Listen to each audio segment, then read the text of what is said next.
Let me do a little background before I ask the question, just to drop.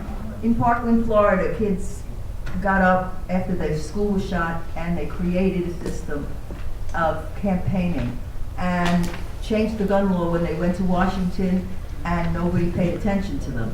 And they've been trying, and they're going to succeed eventually, because they're going to round up enough voters to get the gun laws changed, and people are paying attention to them. Is there people we can turn to who can start doing this for this population? Yeah, there's certainly like activist groups, and there's rallies, and there's efforts on the ground. I mean, there are.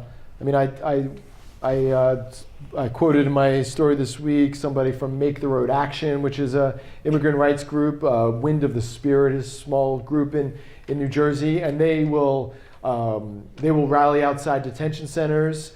There was a rally outside a Hudson County detention center over the summer that was so loud that the warden told me it caused a near riot inside in the immigrant wing. There is definitely activism on the ground. The challenge for them is often many of the activists are they can't vote because they're not citizens. They're green card holders or dreamers or undocumented. So that's a automatic challenge that people who have something at stake, they don't actually have a vote. So all they have is their voice. And then there's also an effort to instead of like going for the gold and changing the laws in Congress, there's more local efforts underway. Like in New Jersey right now, the main campaign among immigrant rights activists is to get driver's licenses for the undocumented, so they can not have to worry about getting pulled over, so they won't leave the scene of an accident, so they can take their kids to school, so they can have some sort of documentation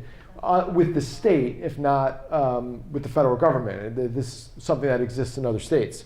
So that's where you often see a lot more of the activism locally. But they have this inherent problem that they can't vote. Although I guess it's a good parallel there with the Parkland kids, because not all of them could vote either because they weren't 18. That's right. Yeah. How about some college people who are studying political science using this as a project to start changing the laws for this?